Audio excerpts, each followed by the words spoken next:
A few years ago, the Discovery Channel called me and said, we're creating a show called Ultimate Blunders.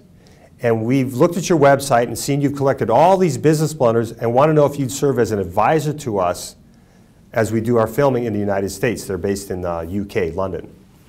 Well, I said, I'd be happy to help you. I have plenty of stories to use. And they said, well, no, we want to know what your biggest blunder was. That's where we want to start.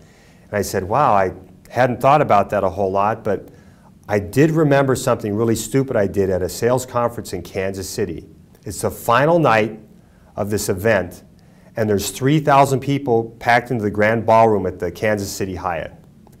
And I walk in, and lining the walls of this, the grand ballroom are two spectacular buffet tables, unbelievable amounts of food, and in the center of each centerpiece are some brightly polished brass instruments. Well, there's a Kansas City jazz band playing, and I grew up, I played the trumpet in school, and when I got to college I had to choose between band or basketball because they were both at the same time, and I decided to stick with basketball, but I still played trumpet a little bit, and that horn was tempting. So I went over, and actually there were two temptations. As I pulled the horn out, I saw some good-looking women that I'd met earlier at the show, and I knelt down and started playing some riffs on the horn at the table where the women were. Well, on the stage, the drummer starts gesturing for me to come up, and my lips weren't good enough to be up there with these guys, and it was more attention than I really wanted. So I turned to put the horn back and realized I dragged the horn out and some streamers across some of the candles and other things on the display, and the whole centerpiece was in flames.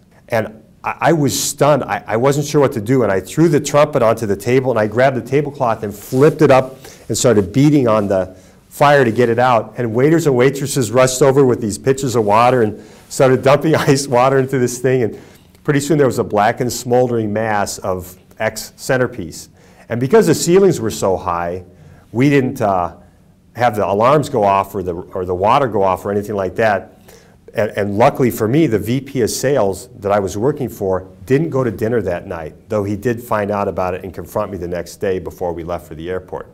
When I tell that story, I think about, what am I as a salesperson? Somebody saying, look at me, listen to me, love me, buy from me. But you know what? We can't sell everybody. All 3,000 people in that room could not have possibly been perfect prospects for me. So we have to understand we need to keep our focus on people we should be attending to and turn our back on those that we don't.